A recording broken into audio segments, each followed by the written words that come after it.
আমাদের বিরুদ্ধে মিথ্যা প্রপাগান্ডা চালানো হচ্ছে। গতকালকে আমি আপনাদেরকে বলেছিলাম তারেক রহমান আসবেন শহীদ ওসমান হাদির কবর জিয়ারত করবার জন্য। আপনারা 12টার আগ পর্যন্ত কেউ এইখানে থাকবেন না। আপনারা সবাই কি আজিজ সুপার মার্কেটের সামনে দাঁড়িয়েছিলেন না?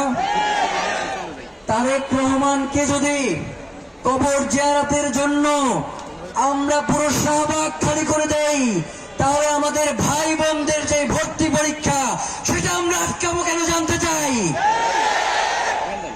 পরীক্ষা ছিল 3টায়। আমাদের পুরো টিম ঢাকা বিশ্ববিদ্যালয়ে ঢোকার যতগুলো রাস্তা ছিল তারা সব ওপেন করে দিয়েছে। কোন রাস্তা আমরা ঢাকা বিশ্ববিদ্যালয়ে ঢোকার আটকাই নাই। এরপরেও যারা আমাদেরকে এর জন্য দায়ী করতে চান, আমরা মনে করি তো হাদি ইস্যু থেকে আপনারা ঘটনা অন্যদিকে প্রবাহিত করার চেষ্টা করছেন। আপনারা কোনোভাবেই চাচ্ছেন না হাদি হত্যার বিচার হোক। নয়তো একটা ন্যায্য দাবি নিয়ে এখানে উপস্থিত হয়েছে মানুষ, তারা রাস্তা ছেড়ে দিচ্ছে, একটা অ্যাম্বুলেন্সও আটকা পড়তেছে না।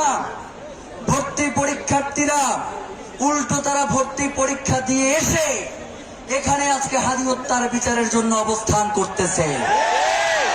অথচ আপনারা সোশ্যাল মিডিয়ায় তথাকথিত সুশীলরা যে বয়ান তৈরি করছেন, এই বয়ানের মাধ্যমে আপনারা হাদিকে হত্যা করেছেন। সুতরাং কোন ধরনের প্রপাগান্ডা, কোন ধরনের মিথ্যা কথা দিয়ে হাদিকে নাই করে দেয়া যাবে না। হাদি ছিল, হাদি আছে, হাদি থাকবে ইনশাআল্লাহ।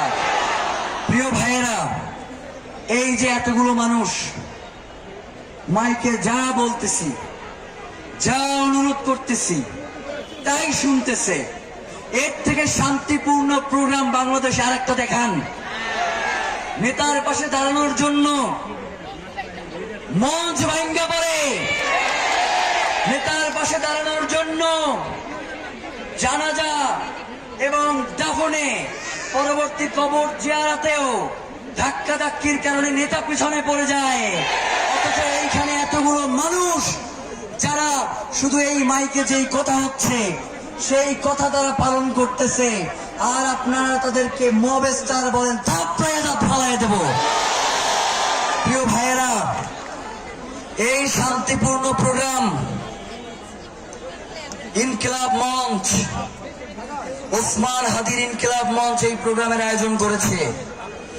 এইখানে কোন বিশৃঙ্খল জনতা নাই। এইখানে বাংলাদেশের স্বাধীনতাকামী শান্তিপ্রিয় জনতা অবস্থান নিয়েছে। সুতরাং তাদেরকে যদি আপনারা পরিচিত করেন, প্রলোভন দেখান, তবুও আমরা বলে দেই আপনারা কোন বিশৃঙ্খলা তৈরি করতে পারবেন না। গতকাল থেকে নয়, ওসমান হাদিকে গুলি করবার পর থেকেই বিভিন্ন জায়গায় আপনারা মবের সৃষ্টি করেছেন, কিন্তু ওসমান হাদিকে কি আপনারা নাই করতে পেরেছেন? ওসমান হাদির হত্যার সাথে যারা জড়িত তাদের বিচার নিশ্চিত করা না পর্যন্ত এই জনতাকে কোনো ছল চাতুরি দিয়ে বোঝানো যাবে না। প্রিয় ভাইয়েরা, গতকাল থেকে আমরা অনুরোধ করতেছিলাম উপদেষ্টা যারা